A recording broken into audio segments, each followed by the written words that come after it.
Mi presentación de Juan Miguel Zunzunegui será breve, no por falta de cortesía, sino por todo lo contrario, pues es sobradamente conocido por todos ustedes y han venido a escucharle a él y no a mí. Escritor, historiador y académico, nació en México, pero como él mismo dice, prefiere ser ciudadano del mundo y mestizo de todas las culturas. Es licenciado en comunicación, especialista en filosofía, geopolítica y religiones. Es investigador, tiene un máster en materialismo histórico por la Universidad Complutense de Madrid y es doctor en humanidades. En 2009 optó por la aventura del mundo de las letras, que alterna con clases y conferencias.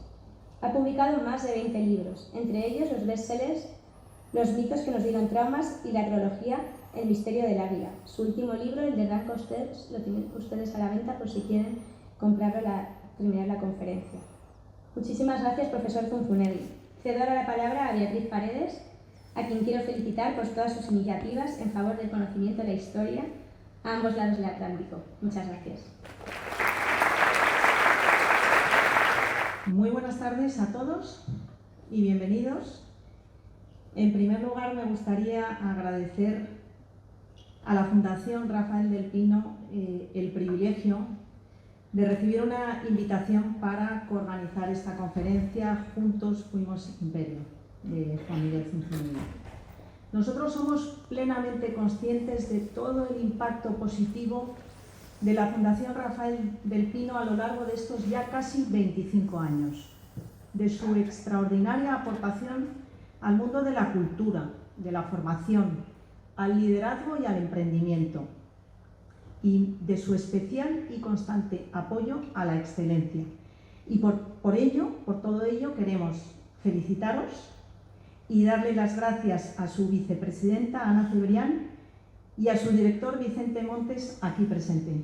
Muchísimas gracias.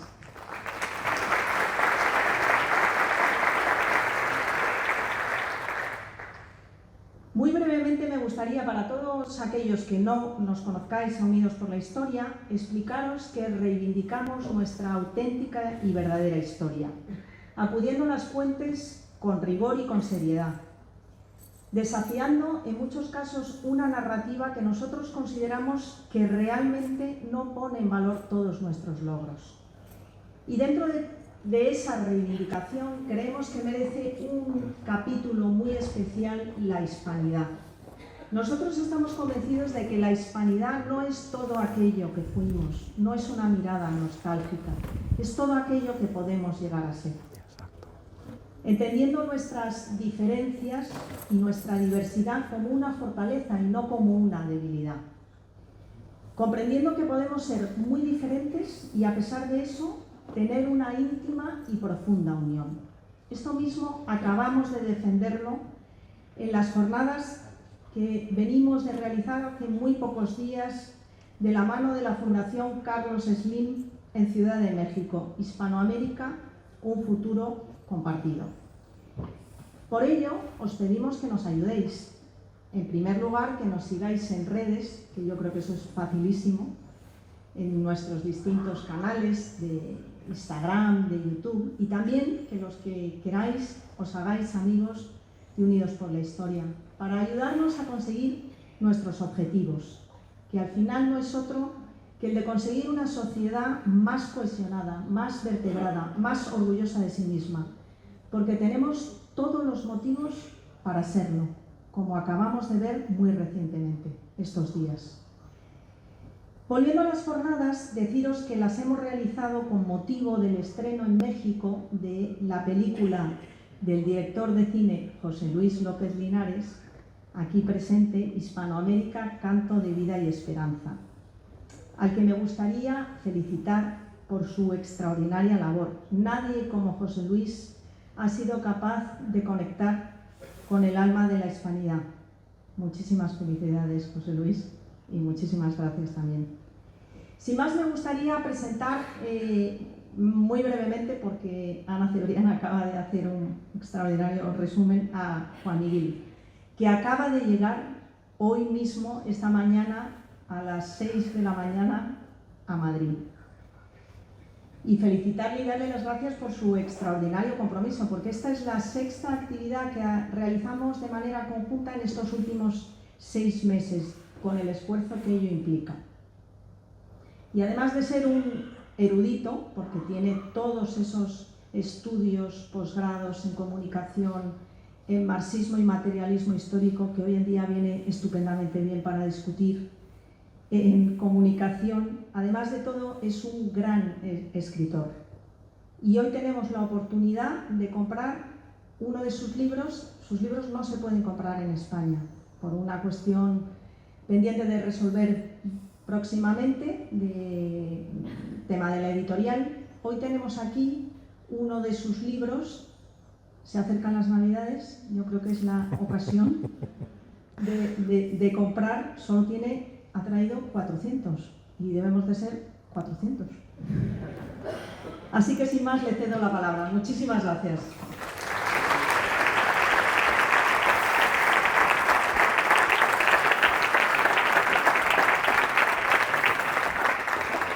Listo. Muy buenas noches, buenas tardes. Bueno, pues ya todo el mundo pasó por aquí a agradecer primero, pero es que es bien importante ser agradecido. Entonces, bueno, gracias a todos ustedes por venir. Muchísimas gracias. Yo no acababa de entender, hasta hoy acabé de asimilar que hay otras 2 salas por ahí donde yo no estoy, pero me están viendo. Ya me siento como en concierto, ¿no? Muchas gracias a los que están y que no están aquí. Y bueno, por supuesto, muchas gracias a Beatriz y a Unidos por la Historia, porque efectivamente llevamos 6 meses de trabajo arduo. Nos caímos bien, ¿no? Y nos conocimos gracias a la película de José Luis, así es que gracias a José Luis, por supuesto, y gracias a la Fundación, sin la cual esto no sería posible, a la Fundación Rafael del Pino. Les agradezco muchísimo que me presten este lugar maravilloso. Y por supuesto, gracias a mi esposa Quetzali, porque sin ella nada me sale bien, así es que gracias por acompañarme. No me pudo acompañar en abril y las cosas salieron bien, pero esta vez van a salir mejor. Es como mi gran amuleto de la buena suerte. Gracias.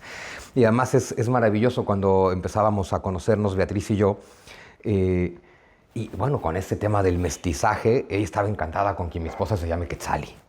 O sea, somos el mestizaje perfecto, francamente sí. Y bueno, y por supuesto, y aunque también todos lo han comentado, pero las palabras nunca bastan, pero nunca sobran. Un abrazo fraternal a toda la gente de Valencia, porque yo estaba, bueno, y sigo estando muy emocionado de venir acá y pues tristísimo de llegar con este panorama y con estas noticias. Y pues un abrazo a todos. La maravilla que tenemos para estos casos, porque en México nos pasa lo mismo, es justo que los hispanos somos como somos y somos profundamente solidarios. Y entre nosotros juntos siempre logramos salir adelante y esta vez estoy seguro que no será la excepción. Y sin más, pues quiero platicarles. Gracias, gracias. Gracias, qué amables. Y bueno, pues esta plática que preparé para ustedes, Juntos Fuimos Imperio, y es lo primero que hay que dejar claro, es que juntos fuimos imperio. Por mucho que se hable de una España que tuvo colonias, la verdad es que hubo una España que empezaba en los Pirineos y terminaba en el Estrecho de Magallanes. Juntos fuimos eso. También es muy importante, y lo voy a decir al principio y no al final, porque me gusta mucho hablar de mestizaje, me gusta mucho hablar de hispanidad y de todas las cosas positivas que España hizo en América. Juntos fuimos imperio, es muy importante el verbo, fuimos. El imperio se acabó. Y es muy importante empezar por ahí porque todavía me encuentro con mucha gente desubicada. Aquí en España yo hablo de hispanidad y es el que me dice, claro que sí, Dios, patria y fueros. Y cuando digo viva la hispanidad en México me dicen, sí, viva Cristo Rey. Les digo, tranquilos, solo estamos hablando de que tenemos una cultura común, gracias a que tenemos una lengua común, gracias a que tenemos una visión común para entender el mundo, porque todos lo entendemos en la misma lengua. En el pasado juntos fuimos imperio. Les voy a hablar de eso, pero no con la intención de que volvamos a ser imperio. Podemos ser algo mucho más bonito. Tenemos un pasado maravilloso que nos permite construir un futuro que de hacerlo juntos y compartiéndolo, pues solamente nos puede ir muchísimo mejor. Así es que, bueno, primero platicarles, pues justo es la tercera vez que tengo la oportunidad de estar en España este año y solo contarles un poco, muy poco, de lo que ya he platicado en las ocasiones anteriores, porque de pronto me di cuenta que lo estoy haciendo en orden cronológico. Entonces, en abril, que estuve aquí precisamente para las jornadas de la película Hispanoamérica, les di una plática que titulé España y México, la historia de un encuentro inevitable, que ya vi que lo escribí mal aquí, pero no se fijen. Pero bueno, solo contarles un poco, porque en la idea de este encuentro inevitable, de pronto en México, con este discurso de conquista, que es que nos conquistaron los españoles y todo lo demás, y ahora que ya empezamos desde Colón, es que no hay nada que festejar. Y de pronto hasta pensamos en México que tuvimos mala suerte histórica, ¿no? Es que nos conquistaron. Y luego le agregamos una falacia tremenda a ese discurso de mala suerte histórica. Es terrible encontrarte con cualquier cantidad de hispanoamericanos en América diciéndote si por lo menos nos hubieran conquistado los ingleses. Pero me encanta porque seríamos ricos y hablaríamos inglés. Les digo, sí, y tú no estarías aquí. Eso hay que tenerlo muy claro. En América se construyó una civilización y es bien importante que todo el mundo en España tenga eso muy claro. Pero antes de construir una civilización hubo un encuentro y ese encuentro fue inevitable. Y me refiero a que no dependió de la libertad de Cristóbal Colón o de la libertad de Hernán Cortés tomar la decisión de comenzar a hacer lo que España hizo en América. Toda la fuerza de la historia, miles y miles de años de causas y efectos generaron que Europa se encontrara con América. Desde el mismo hecho de que América se convirtiera por cuestiones geográficas en un continente aislado del resto del mundo, donde quedaron culturas aisladas del resto del mundo, que por eso mismo se desarrollaron mucho más lento. Las culturas en América se desarrollan de una manera muy distinta porque América está aislada del resto del mundo y porque las dos zonas culturales de América, pues serían México y Perú, están aisladas entre sí. El desarrollo cultural que puedes tener en comparación con una masa euroasiática que va desde lo que hoy es China hasta lo que hoy es España, donde esas culturas no dejan de mezclarse, de fusionarse y de hacerse guerra, pero también de compartir filosofía, cultura, religión, gérmenes, virus y bacterias. Porque hasta eso afectó, por supuesto, en la llegada a América. Pero decir que fue un encuentro inevitable, es decir, la historia no depende del azar, la historia es un montón de causas y efectos, y que fuera Europa la que llegara a América y no al revés, era inevitable. Y que dentro de esa Europa fuera España la que llegara a América y no ningún otro, también era inevitable. En México, cuando doy clases de historia, siempre en algún momento alguien me pregunta, oye, ¿y cómo es posible que el país más atrasado de Europa, porque eso es lo que era España según los mexicanos, lograra las hazañas más importantes de su tiempo? Y yo, pues es que no sé si se dan cuenta que en la misma pregunta está la gran contradicción. El país más atrasado no puede lograr las más impresionantes hazañas. Hay que plantearlo al revés. El que logra colonizar todo un continente, construir una civilización en él y darle la vuelta al mundo, evidentemente no es el país más atrasado. De pronto hay que recordar que Inglaterra llegó a América 100 años después que España. Y eso que ya sabían dónde estaba, porque España ya les había hecho los mapas. Y aún así se tardaron 100 años más. Porque eso te implica algo muy simple. Las capacidades económicas, tecnológicas y científicas de España les permiten darle la vuelta al mundo. Eso y ese algo raro, muy romano de lo que están hechos los españoles, porque esa vuelta al mundo que termina Juan Sebastián Elcano, que ya también, creo que aquí en España lo hacen, es importante dejar de decirle la vuelta al mundo de Magallanes. Pues es la vuelta al mundo de Juan Sebastián Elcano. Así fue la historia. Pero bueno, en esa primera conversación quise hablar mucho del encuentro y entender lo que ocurrió entre España y México, o lo que hoy es España y México, fue resultado de un encuentro inevitable de la historia. No era opcional que los seres humanos nos volviéramos a encontrar, era cuestión de tiempo. Luego regresé en el verano, afortunadamente, y di una plática que titulé Al día siguiente de la conquista. Esa me parecía muy relevante, la conquista de México. Me encanta que le llamemos la conquista de México a la caída de una ciudad, porque no cayó un país, cayó una ciudad. Se llamaba Tenochtitlan, no México, y no era la capital de México porque no solamente no existía el país, ni siquiera existía la palabra México, cayó una ciudad. Claro, como en México somos centralistas hasta en los mitos, le decimos a eso la conquista de México. Pero en realidad eso ocurrió el 13 de agosto de 1521 y al día siguiente no hubo lamentos de conquista ni un pueblo triste y deprimido. Al día siguiente hubo celebración porque 800 españoles y 100,000 guerreros indígenas tomaron la ciudad de sus opresores y al día siguiente todos estaban celebrando. Es curioso, las noticias tardaban más en llegar en aquella época. Tenochtitlan cayó principalmente ante tlaxcaltecas el 13 de agosto. La noticia tardó 2 días en llegar. En Tlaxcala se enteraron el 15 de agosto e hicieron fiesta. Y sigue siendo hoy, cada año, la fiesta más importante de los tlaxcaltecas. Le llaman la noche en la que nadie duerme. 500 años después, en Tlaxcala, siguen conmemorando cada 15 de agosto la caída de Tenochtitlan, porque ese día cayó la ciudad de los opresores. Pero lo más importante es que al día siguiente, tlaxcaltecas, texcocanos y españoles comenzaron a construir una civilización. No es la historia de una conquista. Eso nos llevaría a pensar que durante 300 años todos en América tenían conciencia de ser conquistados, y la verdad es que nadie en América durante 300 años de virreinato se sintió conquistado jamás. No los españoles que vivían ahí, por supuesto, no sus hijos y sus nietos, los criollos, desde luego no los mestizos, pero tampoco los pueblos indígenas. Todos estos pueblos indígenas que eran perfectamente respetados por la corona. Entonces vamos a hablar un poco, les quise contar un poco de qué hablé las 2 ocasiones anteriores, porque además por supuesto que las pueden encontrar en internet por si quieren echarse toda la conversación, justo para poder platicar entonces de que juntos fuimos imperio, y empezando por algunas disertaciones, porque seguro que en España pasa como en México, ¿no? El tipo de cosas que nos encanta decir en contra de nosotros mismos. Decimos el descubrimiento de América, y luego empiezan los discursos en contra. ¡Ah! América no fue descubierta, América ya estaba ahí. Y dices, bueno, sí, pero para los europeos fue un descubrimiento absoluto. Eso está clarísimo. También nos encanta decir, América no fue descubierta, fue conquistada, fue invadida, hubo un genocidio. Tantas cosas que decimos hoy. En 1992, el gran sabio mexicano Miguel León Portilla le llamó el encuentro de 2 mundos.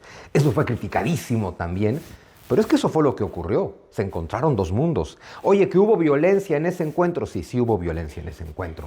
Hay violencia en todos los encuentros de la historia de la humanidad, porque los seres humanos somos temerosos y por lo tanto somos violentos. Y sin embargo, después de la llegada de España a América y después de una etapa muy tumultuosa de 10 años, se empezó a construir mucho. Y digo muy tumultuosa porque, claro, ¿quién llegó en 1492? A ver, ¿quién se lanza a cruzar un océano que nadie sabe dónde termina? Pues gente que tiene pocas alternativas en la vida, estoy seguro de eso. Claro que se lanzó gente muy desesperada al océano, a eso que llamamos el descubrimiento de América, e iban motivados con el tema de nos vamos a llenar de oro, y de pronto en el Caribe no hay oro. Y claro que hubo gente que dijo, pues si no hay oro, a esclavizar taínos del Caribe. Y eso también pasó. Los primeros 10 años fueron caóticos. 10 años entre que llega Colón en 1492 a 1502, cuando la corona manda a Nicolás de Obando con el tema de hay que organizar un gobierno. Es bien interesante, tienes un montón de aventureros del otro lado del mar haciendo de las suyas, y la corona pudo haber dicho, pues mientras manden el quinto real, que hagan lo que quieran. Pero la corona lo que dijo es, hay que poner orden. No puede ser que esta gente esté del otro lado del océano haciendo lo que se le da la gana. Hay que mandar gobierno, hay que mandar franciscanos. Franciscanos, es una maravilla eso de la gente se está portando mal, ¿qué hacemos? Pues mándales a su conciencia. Mándales franciscanos para que no se porten tan mal. Y mándales franciscanos porque alguien tiene que construir la civilización. Y de pronto, estas misiones que hoy ni siquiera concebimos, franciscanos, después agustinos, después jesuitas, pues me encanta decir que son los jeeps todoterreno del siglo XVI. O sea, de pronto ves, hay que construir algo allá en el norte donde hay una comunidad perdida de 200 indios apaches, pues manda 4 franciscanos. Es una maravilla, tú mandas 4 franciscanos hoy, 2 años después vas a ver qué ha pasado y hay un pueblo. Hay un convento, hay una iglesia, hay unas tierras de cultivo, o sea, y hay mapas, porque además, claro, de pronto hoy en día piensas en un fraile y sobre todo en un franciscano, y te lo imaginas en su sayal con la cabeza gacha y rezando. A ver, eran cartógrafos, eran astrólogos, eran botánicos, eran ingenieros. Esos cuates hacían de todo. E hicieron de todo, por supuesto, ¿no? Hay un encuentro de 2 mundos, sí. ¿Hay un genocidio? No, bajo ninguna circunstancia, nunca jamás. Y eso es bien importante también que lo tengan claro. Uno, porque la primera característica de un genocidio es que tiene que ser un acto voluntario. Eso no pasó nunca. La segunda es que un genocidio es acabar con un pueblo por ser ese pueblo. Es decir, odio a ese pueblo y quiero acabar con él. Eso no pasó nunca. Y la tercera es, no se acabó con ningún pueblo. todos esos pueblos que España se encontró en el siglo XVI siguen estando en América el día de hoy. Muchos en su forma pura y muchos, pues en muchos formatos. Porque de pronto uno me puede ver, tú eres blanquito, güerito y de ojo azul, ¿tú qué? No saben cómo me ayuda en México estar casado con Quetzalí y cómo me ayuda en México tener una tatarabuela otomí, ¿no? De los pueblos más originarios de Mesoamérica. Y una cosa muy bonita, mi tatarabuela otomí en el siglo XIX se casó con mi tatarabuelo austriaco. Imagínate qué cosa tan rara. Pero es que llegó Maximiliano de Habsburgo y llevó gente con él y llegó mi tatarabuelo. Y mi tatarabuelo austriaco se enamoró de mi tatarabuela otomí. ¿Qué tenían en común? Nada. Les digo una cosa bien linda, se enamoraron en español. Porque no tenían de otra. Era la lengua que los dos más o menos podían entender y en la cual pudieron entenderse. Y en español y en náhuatl se enamoraron Cortés y Marina y doña María Luisa y Pedro de Alvarado y todos estos conquistadores que bautizaron a las mujeres, se casaron con ellas, tuvieron hijos y esos hijos son los abuelos de los mexicanos de hoy, aunque muchos mexicanos de hoy no lo sepan. Pero bueno, entonces no, bajo ninguna circunstancia hay un genocidio. Ustedes saben perfectamente que la primera gramática de una lengua moderna es la gramática del castellano, de Nebrija, 1492. Lo que difícilmente saben es que la segunda lengua en tener una gramática escrita fue el náhuatl, y la siguiente fue el maya, y la siguiente fue el quechua. No haces la gramática de la lengua de un pueblo al que quieres exterminar y estás conquistando. Haces la gramática de la lengua de un pueblo con el que te quieres entender. Si no, no es necesario entenderlos a través de su lengua. No haces la gramática de un pueblo al que le quieres imponer una forma de vida y una religión. Haces la gramática de un pueblo al que quieres entender en su lengua para luego convencerlo, que es muy distinto que imponer. ¿Se destruyó una civilización? Sí, sin duda, Mesoamérica llegó a su fin y era una civilización. Pero esa es la historia de la humanidad. Las civilizaciones caen, las civilizaciones llegan a su fin y sobre sus cenizas se construyen otras. Y aquí ni siquiera hubo tantas cenizas, hay que decirlo. Cayó una ciudad, nadie más perdió su señorío en América cuando llegaron los españoles. Se construyó otra civilización. Les traigo muchas imágenes de esa civilización. Es bien importante que los mexicanos comprendamos bien, y todos los hispanoamericanos, lo que ocurrió en América tras la llegada de España, pero es muy importante que lo entiendan los españoles. Porque ni ustedes ni nosotros, y eventualmente hay que dejar de usar esas palabras, ustedes y nosotros, porque no hay más patria que la lengua. Y si todos hablamos la misma lengua, todos somos el mismo pueblo. Pero bueno, de momento estamos divididos en ustedes y nosotros, pero el tema es que construimos una cosa muy linda. Y vamos a ver exactamente. ¿Ocurrió una tragedia? Bajo ninguna circunstancia. Vamos a ver todo lo que España hizo en América. Eso es un poco lo que les quiero contar. Se han contado historias terribles de cosas terribles que España hizo en América. Vamos a ver que nada de eso es verdad. ¿Hubo cosas que salieron mal? Sí, siempre hay cosas que salen mal. Oye, ¿hubo algunos que fueron muy violentos? Sí, claro que sí, siempre los hay. ¿Todo fue perfecto? Si todo hubiera sido perfecto, el imperio no hubiera caído. No, por supuesto que hay cosas que salen mal. Pero lo que importa no es el pasado. Lo que importa es el futuro y vamos a ver qué tipo de futuro podemos construir. Bueno, empezando por estas reclamaciones, ¿no?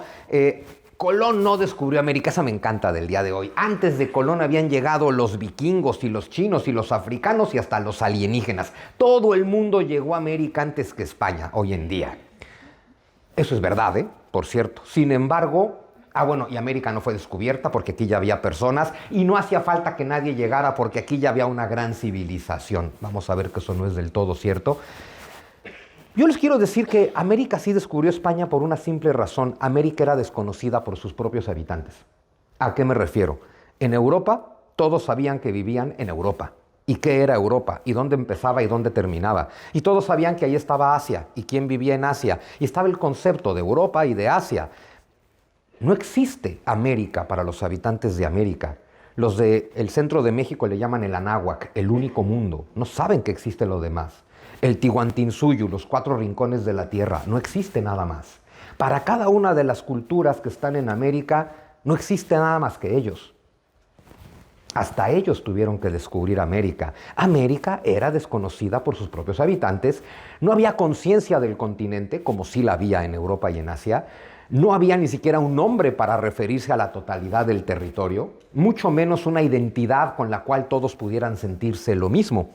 En la Europa del siglo XV-XVI, No sé si sabían que en el siglo XV Europa no se llamaba Europa. Se le empieza a llamar Europa de manera muy consistente a partir del siglo XVI.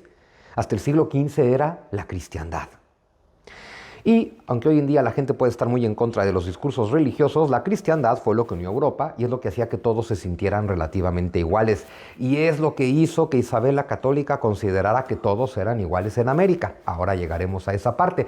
Tampoco había ni una religión común, ni una cosmovisión común, ni una cultura común. No había nada en América que hiciera que todos fueran iguales.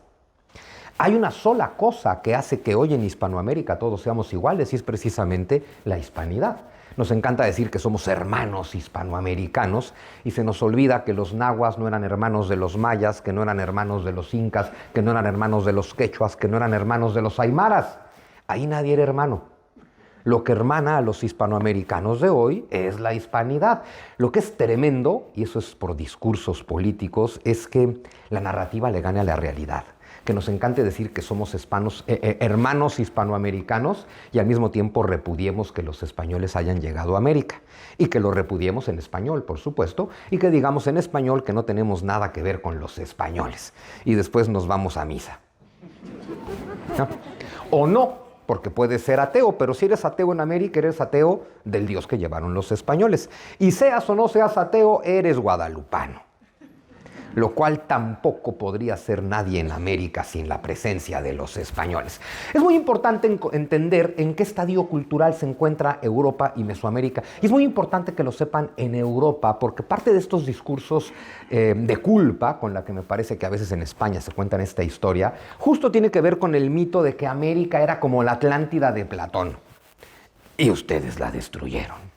Entonces es muy importante entender en qué estadio cultural se encuentran estos dos mundos en el momento de su encuentro. Y ojo, no es para comparar, es para entender. Cada cultura tiene el desarrollo cultural que tiene de acuerdo a su historia, su geografía, sus recursos y sus necesidades, pero América, un continente aislado del resto del mundo y aislado entre sí, era una cultura de piedra. Con uno de los máximos desarrollos que puede tener una cultura de piedra, pero sigue siendo de piedra. Este es el Templo Mayor de los Mexica, inaugurado en 1487. ¿Es muy bonito? Sí. ¿Requiere ingeniería y arquitectura? Sí. ¿Está alineado con el Sol? Sí. ¿Y eso requiere astronomía? Sí. Pero se parece mucho a esto. Este es un sigurat de la antigua Sumeria del tercer milenio antes de Cristo. Con esto quiero decirles una cosa. Cuando los españoles llegaron a Mesoamérica, es como si hubieran viajado al año 2500 antes de Cristo. Y se encontraron esto. En serio, se parece mucho, pero no se parece a esto. Esta es la Catedral de Burgos, inaugurada en 1221. El simple hecho de poder entrar a un templo era desconocido en América. Y es que no es fácil hacer un templo en el que te puedas meter, hay que decirlo, requieres mucha ingeniería, mucha arquitectura, mucha tecnología y mucha habilidad. Esta es la Piedra del Sol. Bueno, y así se veía cuando tenía color, según nos cuentan los arqueólogos. ¿Es muy bonita? Sí, muy bonita. Es del año 1500. Más o menos del mismo año es el trasaltar de la Catedral de Burgos. Y bueno, pues requiere de cierta tecnología, digamos, ¿no? Y por supuesto, de la misma época es el David de Miguel Ángel. Es muy importante. El relativismo cultural es muy importante porque hay que entender que cada civilización se desarrolla, insisto, por sus recursos, por su geografía, de acuerdo a lo que tiene y de acuerdo a lo que necesita. Pero es muy importante, pienso yo, no renunciar a ciertos valores universales. Es como decir, cuando hablamos de que los mexica practicaban sacrificio humano y canibalismo ritual y me dicen, pero es que lo estás juzgando con los valores del presente, cosa que no se debe hacer en la historia. Digo, a ver, claro que hay que entender el nivel profundo de significado místico, religioso y cosmogónico que tiene el sacrificio humano. Pero sigue siendo un sacrificio humano. Hay valores universales y dejar de comer personas me parece uno muy bueno. Pienso yo. El juego de pelota mesoamericano, esto es más o menos del siglo XIII, y este es el Circus Maximus en el siglo VI. No llegaron a destruir la Atlántida, es todo lo que les quiero decir, ¿sí? Esto es una embarcación maya y nahua del siglo XV. Claro, como no hay hierro, porque es piedra, edad de piedra, pues es tomar un tronco completo y horadarlo hasta hacer una pequeña embarcación. Y más o menos en esa misma época, Colón llegó con esto a América. Esto no podía haber llegado a Europa nunca. Solo hay que entender los estadios culturales, eran diferentes. Y ahora sí, volviendo a la historia, ya se los había dicho, el 13 de agosto de 1521 cae Tenochtitlan, sí, en manos de los españoles, más o menos. Un ejército de unos 100,000 guerreros, hay 1,000 españoles. Todos los demás son tlaxcaltecas, texcocanos, cholultecas, totonacas, zempoaltecas, tarascos, todas las culturas que se unen a Cortés para derrotar la opresión de los mexica.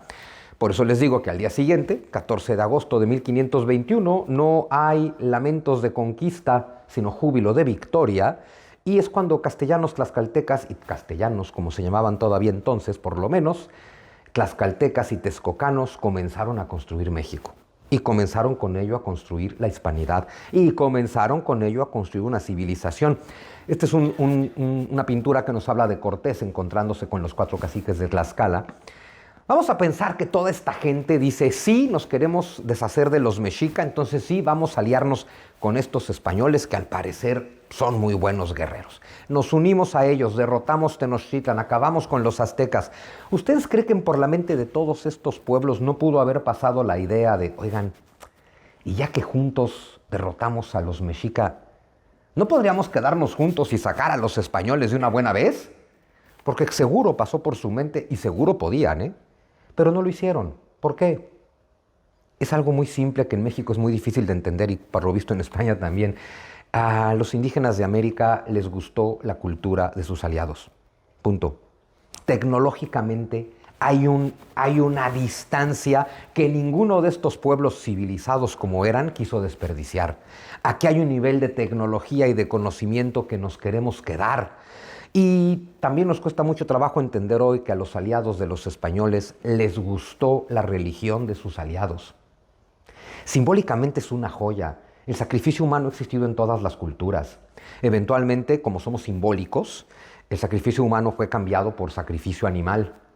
Y el nivel simbólico del cristianismo fue decir, ok, antes sacrificábamos personas, cambiamos personas por corderos, y el cristianismo te dice un nivel simbólico más es, cambiemos corderos por pan y vino.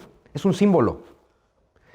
Y en Mesoamérica había sacrificio humano y cambiaron el sacrificio por el sacrificio que se sigue haciendo, el que es católico cada domingo en un altar, simbólico, pero sigue habiendo un sacrificio. El tema de hacerlo simbólico te habla del nivel de civilización. Y a todos en Mesoamérica les gustó ese nivel de civilización porque pues estaba muy bien. Y empezamos a construir la hispanidad. ¿Y qué es la hispanidad? Y aquí también es bien importante aclararlo porque todavía mucha gente piensa que entonces yo me la paso defendiendo a España. Cuando me dicen, es que tú, bueno, en México no saben la cantidad de mentadas de madre, porque es que tú no haces otra cosa más que defender a España. Y les digo, no se equivoquen, yo no estoy hablando bien de España, yo estoy hablando bien de México. Claro, estoy hablando bien de una de nuestras 2 raíces, hablo muy bien también de la otra raíz. A ver, lo bonito de España es que se replicó en América, pero no quedó igualita. Lo que les gusta a los españoles cuando van a América es que se parece mucho a España, pero no es igual. Porque el folclore y el colorido y las formas culturales que le da el mestizaje es lo que hace que la América hispana sea América hispana, pero no España. De por sí ya es difícil en México aceptar muchas cosas con España durante mucho tiempo. Siempre hemos dicho la madre patria, siempre.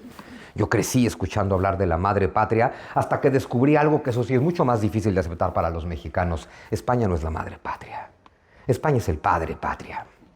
Eso nos tiene que doler más. Albureros y machos como somos, ¿qué les cuento? Pero España es el padre, la madre es América y el hijo es México. Eso es lo que tendríamos que entender, porque el padre que es España, y hay que entender que ese padre simboliza tradición grecorromana, tradición judeocristiana, humanismo, renacimiento, universidades. Todo esto está simbolizado en la persona de Hernán Cortés. Todo esto es la semilla española, España es el padre, y esa semilla quedó regada por toda América. Somos medios hermanos. Las madres son distintas en cada lugar de América y por eso cada lugar de América se parece mucho a España, pero no es igual a España. Y cada lugar de la América hispana se parece mucho entre sí, pero tampoco son iguales. Esa es la maravilla de nuestro mestizaje. Un continente completo lleno de pequeñas Españas americanas, todas ellas distintas. Eso es una joya. La hispanidad, me atrevo a decir que pues no es algo español, no es lo que España le lega o le hereda a América, es lo que construimos juntos.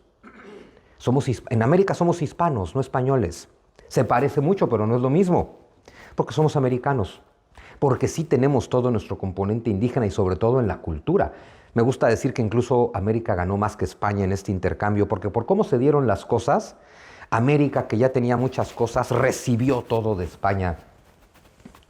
Y España no se llevó casi nada de América. Bueno, comida, eso sí. No sé qué comerían ustedes si no hubieran llegado a América. No como los ingleses que conquistaron medio mundo y siguen comiendo fish and chips.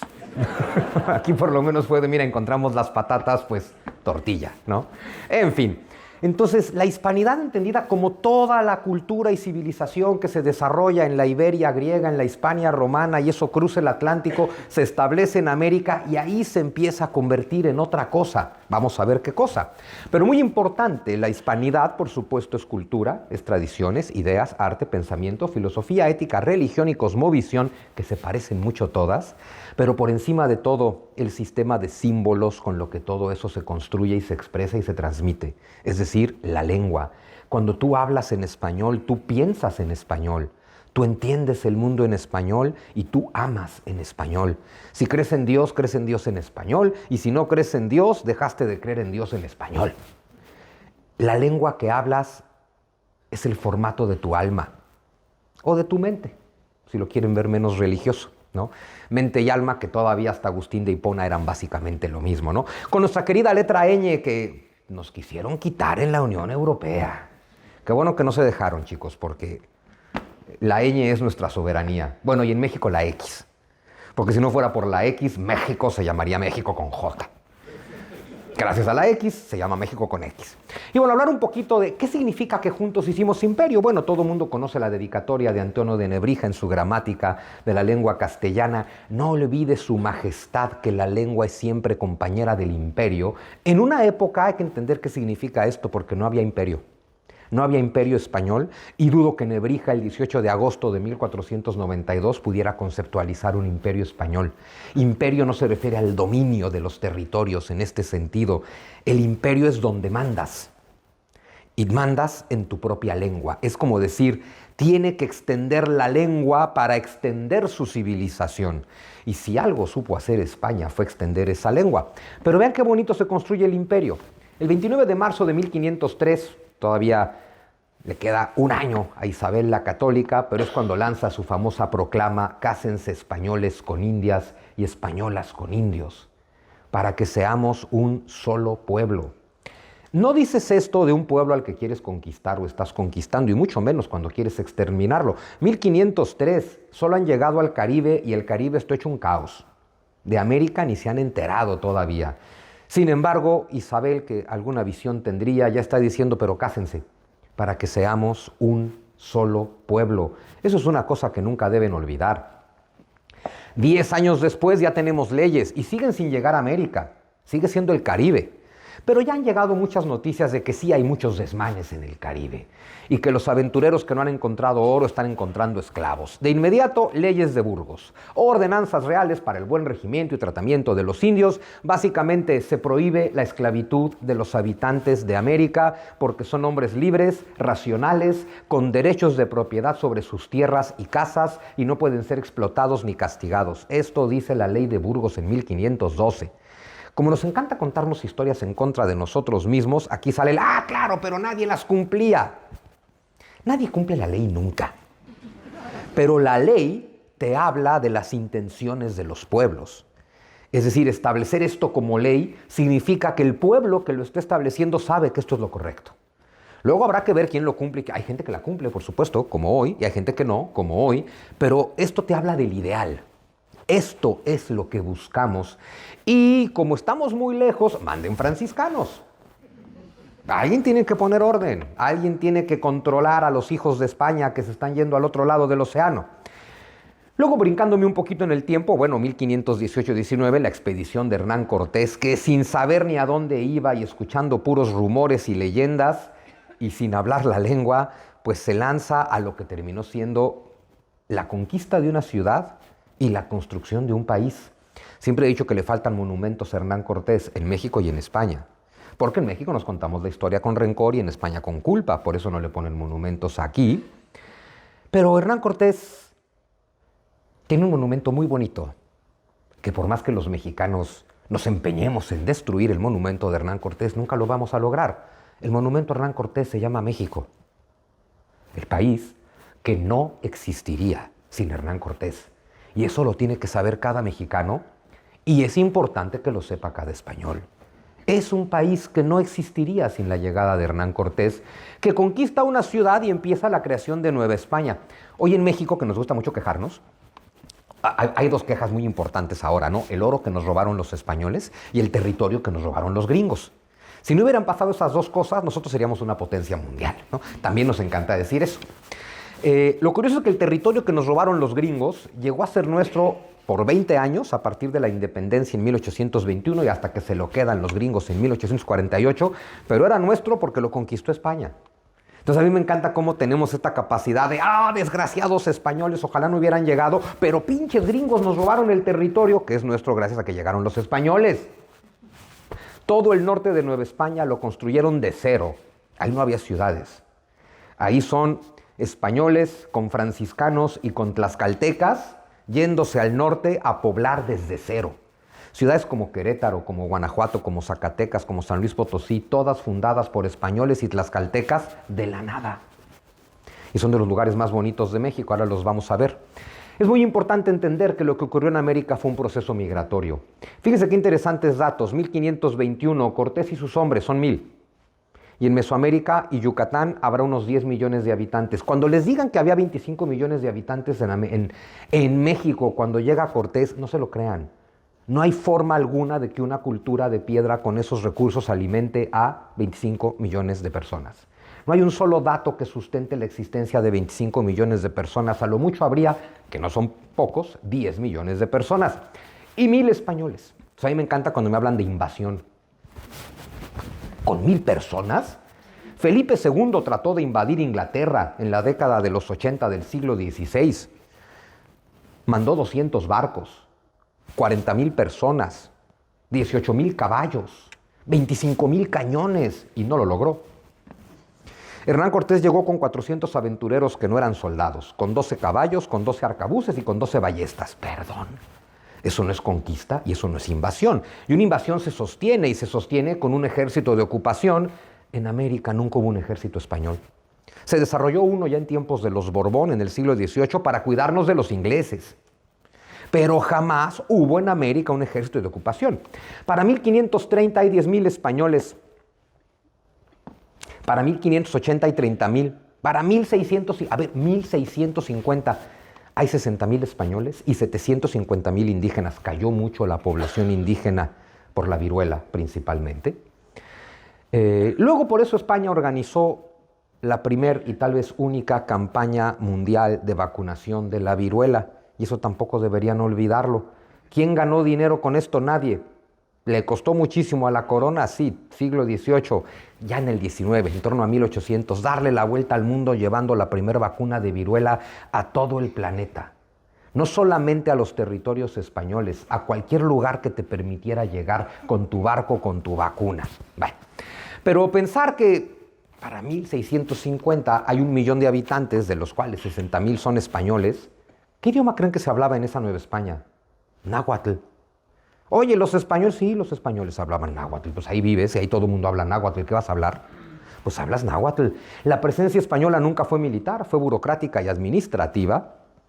Y aquí la única matanza de personas la hace la viruela, ¿no?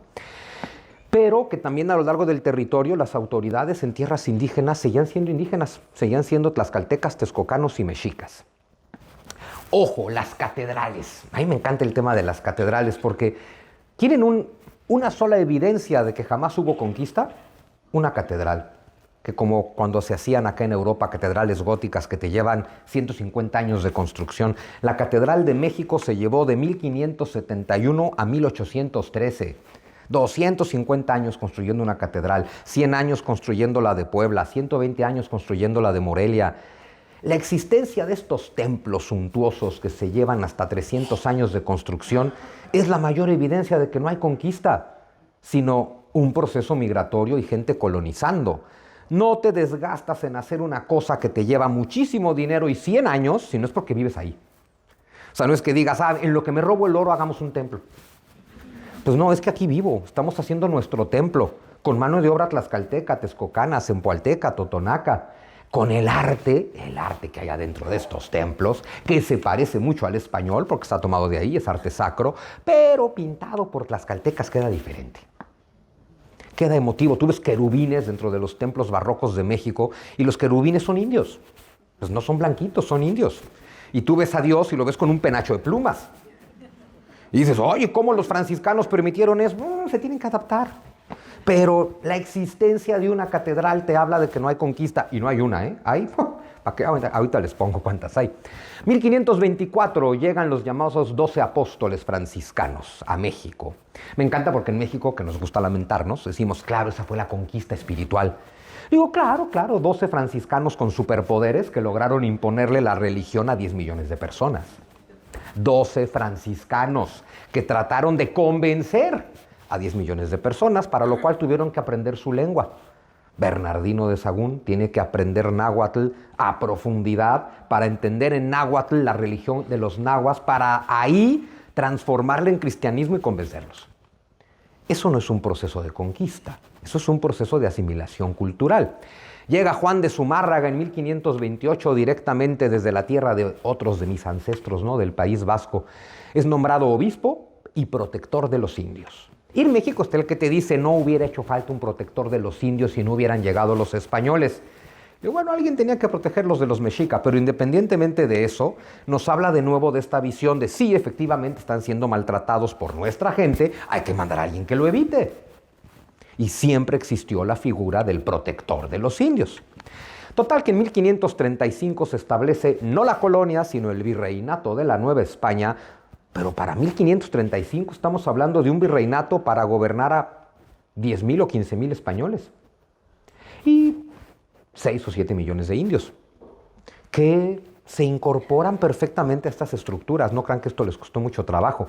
Se establece el virreinato. Me encantan las armas de Nueva España, ¿no? Pues por supuesto lo que tenemos, la torre representa Tenochtitlan. Si se fijan, los leones rampantes están sobre puentes que están cortados, porque Cortés, para tomar Tenochtitlan, una ciudad en un lago, tuvo que cortar las calzadas para poder hacer un sitio. Y bueno, el lago de Texcoco, y las armas son los nopales. Eso me encanta. O sea, quieren una heráldica mestiza, aquí tienen una heráldica mestiza. En 1537, y solo como dato cultural, en la Bula Sulimus Deus, el Papa Pablo III establece que esclavizar a los indios de América es pecaminoso y es ilegal. Esto motivado en gran medida por las discusiones teológicas organizadas por los españoles, que se preguntan algo que hoy puede parecer tonto, pero era muy importante. Se preguntaron, oigan, ¿los indios tienen alma? Y hoy en día podrás decir, ¡ay, cómo! Es muy importante que se lo pregunten. No vamos a decir nombres, pero otras potencias europeas colonizadoras no se lo preguntaron. Y se respondieron que sí. Se respondieron, los indígenas tienen alma, por lo tanto son personas, por lo tanto no puedes esclavizarlos. Se acabó la historia, no puedes esclavizarlos. De Pizarro hablo muchísimo menos, este sí era un poco más violento, la verdad es que Pizarro es una mancha en el expediente. Pero bueno, ni hablar, así fue. En 1529 firma con la emperatriz Isabel las capitulaciones de Toledo. Qué bonita palabra, ¿no? Tihuantinsuyo. Así se llamaba realmente lo que hoy conocemos como Perú, el Tihuantinsuyo. Y el Inca era solo el título del gobernante. El Inca es el rey, no son incas los pobladores. Y hay estos bonitos frescos en Perú donde ves a Carlos V, bueno, a Carlos I y a Felipe II como incas. O sea, con el mismo título que Atahualpa, ¿no? Son incas. Y bueno, sí, se entrevista con Atahualpa y lo secuestra y lo ejecuta. O sea, sí, la verdad es que Pizarro sí es una mancha en el expediente. Pero bueno, en noviembre del 33 tomó la capital del Tihuantinsuyo, Cusco, y en 1542 ya se ha formado el Virreinato del Perú y ya se está construyendo la ciudad de Lima. Porque en algún lugar tienen que vivir los españoles. Lima es una ciudad solo para españoles, como en México Puebla es una ciudad solo para españoles, ¿no? Volviendo a que se hizo un imperio en 1542, otra vez ahí vengan las leyes, que es, las leyes nuevas de 1542 es básicamente revisar 30 años de las leyes de Burgos. Cómo han estado las cosas, se han cumplido, no se han cumplido, y es ratificar cosas como prohibición absoluta de la esclavitud, abolición de las encomiendas, porque claro, los conquistadores con un carácter muy feudal son extremeños. Los extremeños es gente de campo. ¿Qué quiere un extremeño del siglo XVI? Tierras. Y claro, las tienen.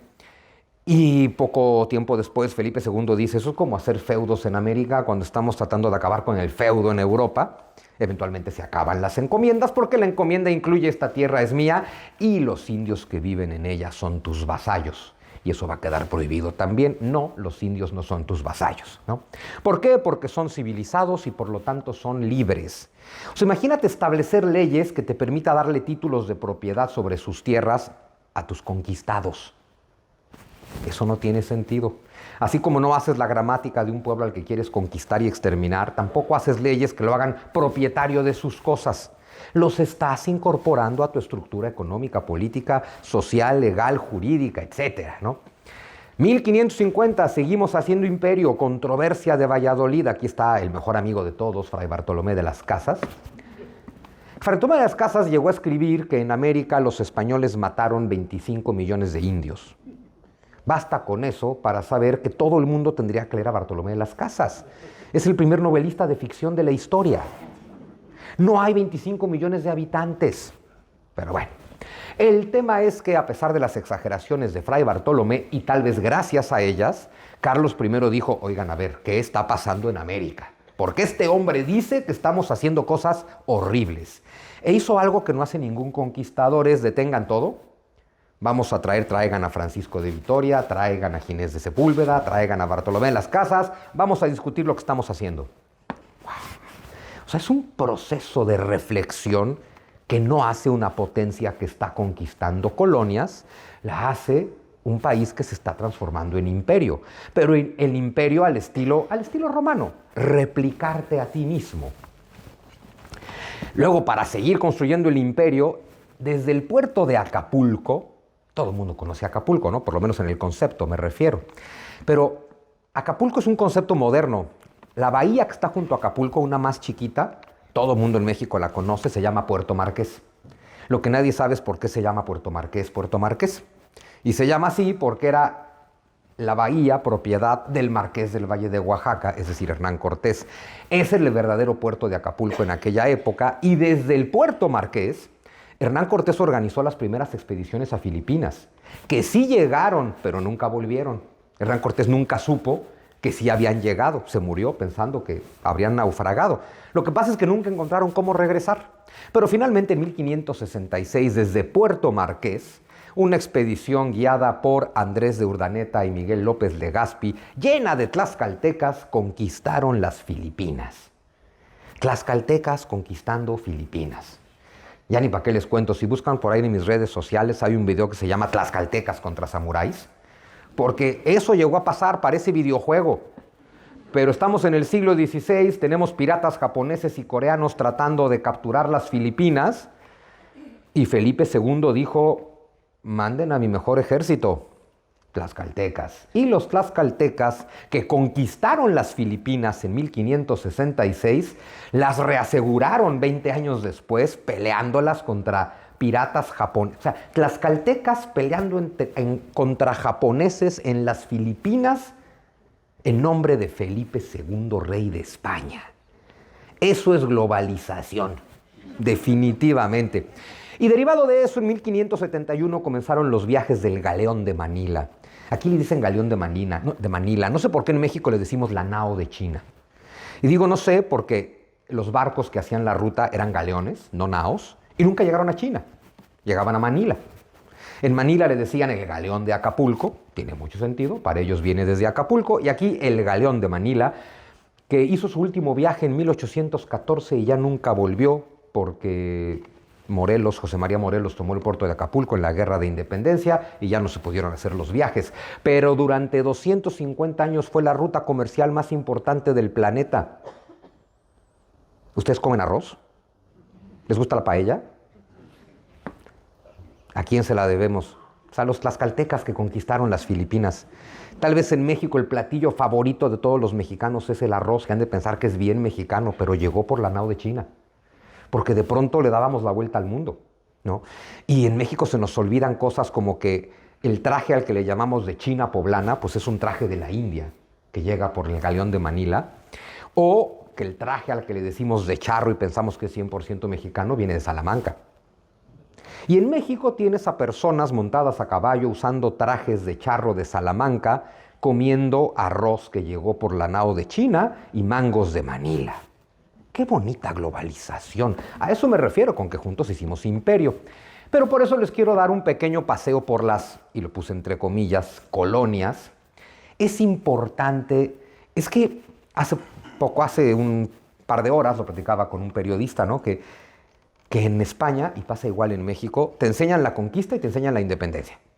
O sea, en México es, sí, la conquista, Cortés y los desgraciados de los españoles. 300 años que no valen la pena porque estuvimos sometidos por el látigo de la esclavitud, y la independencia, Miguel Hidalgo, wow. Miguel Hidalgo, viva Fernando VII. Una cosa muy rara. Y que aquí se lo cuentan más o menos igual. Pues sí, cuando conquistamos América y luego cuando la perdimos. Oye, ¿qué pasó en esos 300 años? Es que el español que no conoce América, no conoce España, porque les voy a decir un secreto, no se lo digan a nadie, pero España está del otro lado del mar. Ahí somos 500 millones de pelados que hablamos español. Ojo, porque en América hablamos español. Aquí yo sé que todavía no saben si hablan español, castellano o cómo demonios le vamos a llamar. En América todos hablamos español, lo tenemos clarísimo. Pero vamos a hacer un paseo por las colonias porque vamos a ver qué cosas tan horribles hicieron los españoles en América. Si nos vamos a San Diego, porque hasta allá llegaba España, vean qué bonito, ¿no? Oigan, vamos a conquistar este pueblo, ¿por qué no le hacemos un templo con columnas salomónicas? Lo que haría cualquiera por el pueblo al que está conquistando. Las misiones en San Antonio, Texas, aquí es donde es, mándate 3 jesuitas, mándate 4 franciscanos, y de pronto hay una misión, de pronto hay un pueblo, y de pronto hay un estado. Bueno, a ver, el estado de Nuevo León en México lo construyeron, es una mezcla muy rara. 20 judíos y 15 franciscanos. Y es el estado más próspero de México hoy en día. Es una cosa muy rara que solo podía darse en un lugar como América, ¿no? En la península de Baja California. Y estos son chiquitos. A ver, California está muy lejos y ahí no hay oro, ahí no hay plata. Entonces esto es muy humilde. Ya en Zacatecas, que sí hay oro y hay mucha plata, pues nos encontramos quizás la fachada más barroca de la historia del barroco. O sea, alguien en México, yo que estaba viendo algo barroco y dijeron, esto ya no lo puedes retorcer más. Y un arquitecto en Zacatecas dijo, ¿cómo de que no?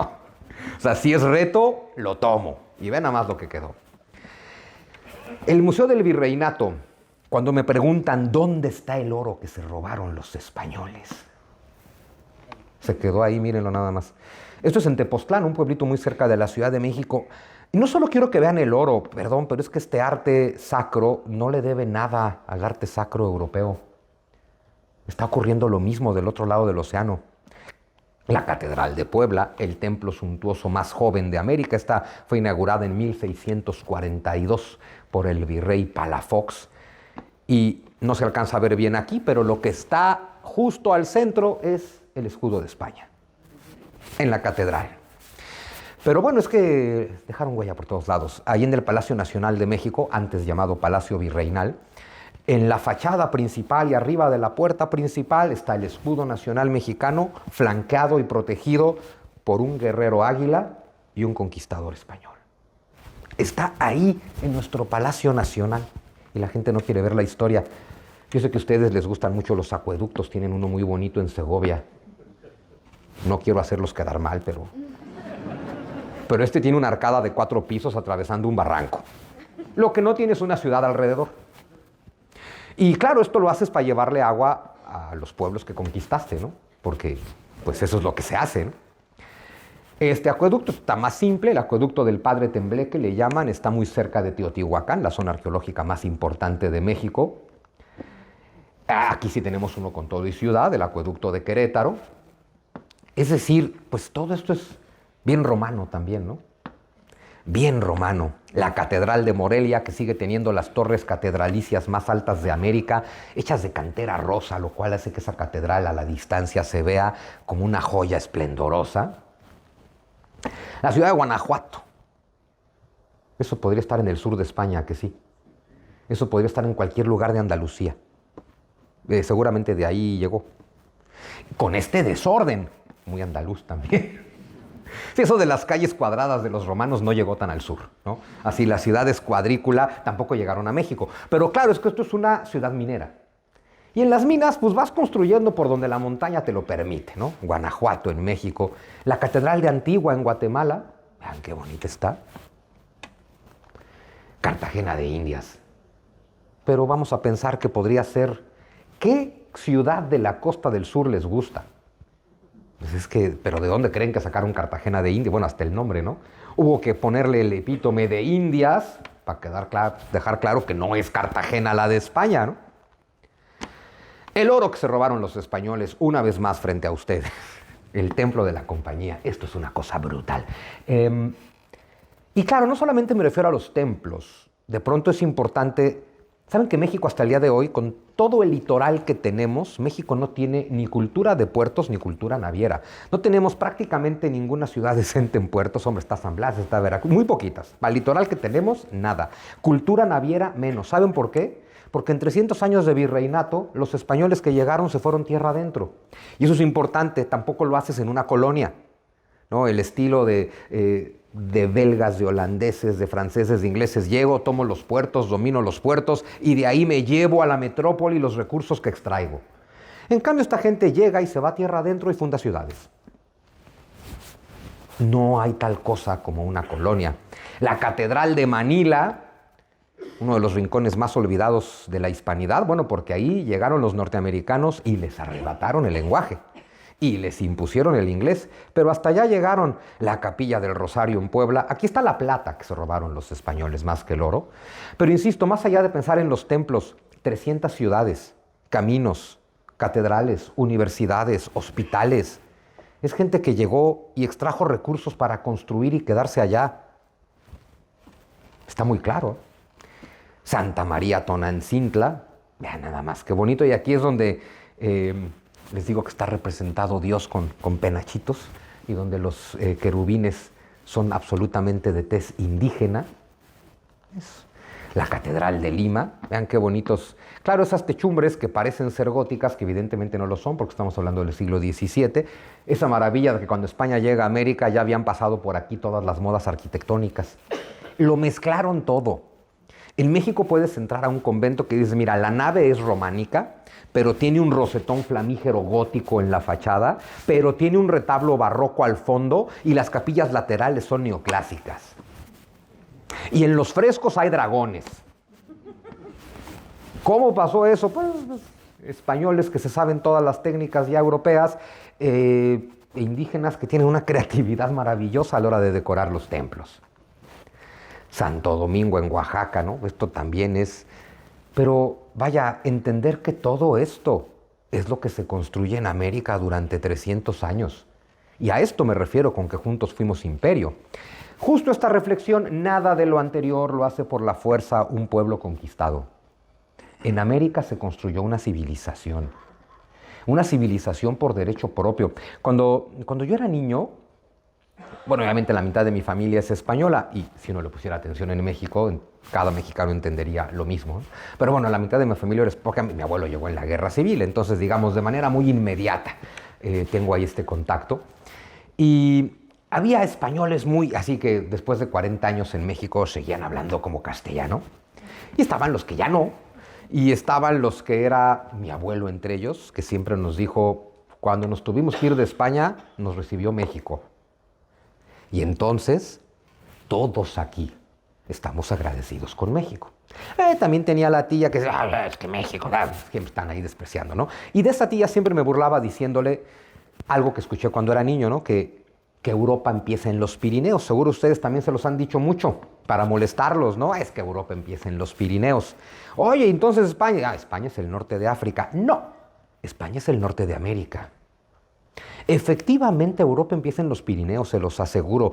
Al sur de los Pirineos comienza una civilización diferente, muy europea, porque España tiene todo para ser muy europea, pero la riqueza que tiene España por 300 años de América no la tiene nadie. Y no la tiene Inglaterra, Francia y Holanda porque no les interesó esa riqueza, y no me refiero al oro, me refiero a todo lo demás. Me refiero a ese contacto cultural de ida y vuelta, al viaje y al tornaviaje, que ya nunca se deja de hacer. Cuando te dicen hubo gente que llegó antes de Colón, sí, tal vez. Nadie supo a dónde llegó, dicen que Colón tampoco, y lo más importante, nadie hizo tornaviaje, nadie hizo viaje de ida y vuelta y nadie se quedó. En América se construye una civilización. Lo malo es que hoy en día tenemos exiliado al 90% de la hispanidad, porque ahí en América está el 90% de la hispanidad, y estamos exiliados a causa de nuestras narrativas, ¿no? Desde la leyenda negra hasta decirle América Latina a la América hispana. Esa es una de mis grandes campañas en México. O sea, bueno, ¿y quién de ustedes habla latín? ¿No? Que, América Latina, ¿quién de ustedes habla latín? ¿Quién de ustedes es romano?